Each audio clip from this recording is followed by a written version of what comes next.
Hello friends, welcome back to my channel. तो आज आम बनैबा मसला उपमा। देखो शीत दिन जो सब फ्रेश परिबा मिले तार फायदा उठाइबा मु भाविली आज टिके मसला उपमा बनै नबा। ए मसला उपमा बहुत हेल्दी आउ ता संगे बहुत जल्दी और बहुत सहजरे मध्य हो जाई थाए।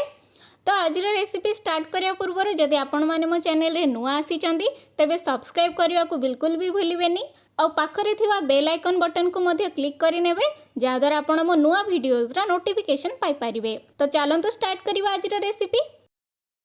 मसला उपमा बनैबा आगुरु आमे सुजी और सिमेई को भल भाबरे ब्राउन होबा पर्यंत ड्राई रोस्ट करी रखि नबा। तापर आमे मसला उपमा बनैबा।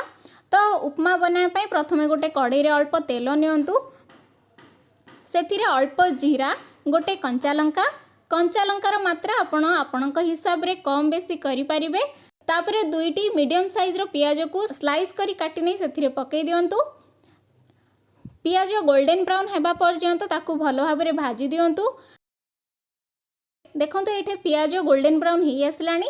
तो एथिरे आमे गोटे मीडियम साइज टमाटो को रफली काटी पकई नबा। टमाटो को टिके सॉफ्ट हेबा पई देबा।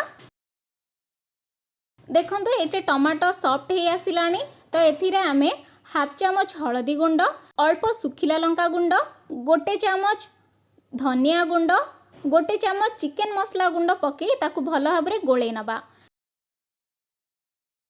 मसला गुडी को भल भाबरे मिसेइबा पई एथिरे अल्प पानी देई दबा। देखंतु एटे मसला गुडी को भल भाबरे भाजी हे आसलानी।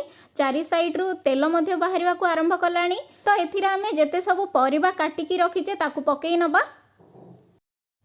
मु एठे गोटे कप ग्रीन मटर दाना, अल्प फूलकोबी, बीन्स, गाजर एवं बीटरूट व्यवहार करिछि। आपण चाहिले एठे आलू मध्य व्यवहार करि परिबे, कैप्सिकम मध्य पकई परिबे और सोया चंक्स मध्य चाहिले बतुरई पकई परिबे। परिबा सब पकईबा परे ताकू भल भाबरे मिसेई दबा। जेते सब परिबा पकईचे ता पई स्वाद अनुसार लूण पकई ताकू भल भाबरे घांटी ताकू किछि समय पई सिजिबा पई छाड़ी दबा। मझिरे मझिरे घोड़णी को काढ़ी परिबा गुडी को भल भाबरे घांटी नउथिबे। देखंतु एठी परिबा गुडी को सिजी आसिलानी। परिबा गुडी को 90% सिजेबे, ताठारु अधिक सिजेबेनी काहेकि ना सिमेई संगरे से पुणी थरे सिजिबो। एबे एथिरे 3 ग्लास गरम पानी पकई नबा। देखंतु मु 1 ग्लास रे मापी 3 ग्लास पानी देइछि। जो कप रे आपण सुजी एवं सेमिया नउचंदी सेई कप रे 9 कप पानी देबे। एठी मु अधिक पानी व्यवहार करूची काहेकि ना परिबा मध्य बहुत अधिक अछि। तो सेति पई पानी टिके अधिक दरकार। जदि आपण परिबा कम व्यवहार करूचंदी ताहले पानी रो मात्रा मध्य कम बेसी करि परिबे। एबे एथिरे स्वाद अनुसार लूण पकई नबा। आपण आगरु परिबा पई लूण पकईथिले तो एबे केवल सुजी एवं सिमेई को हेला भलिया लूण देबे। देखंतु एठे पानी भल भाबरे फुटी गलानी। तो एथिरे आमे एबे भजा हेथिबा सिमेया को पकई नबा।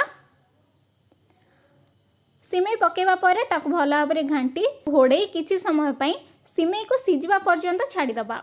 एठे गैस रो फ्लेम मीडियम रखिबे। देखंतु एठे आम सिमेई भल भाबरे सिजी आसिलानी।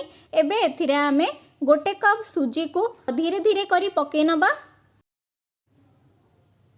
देखंतु एठे मु सुजी सब पकई नेछि। एबे आको भल भाबरे घांटी नबा।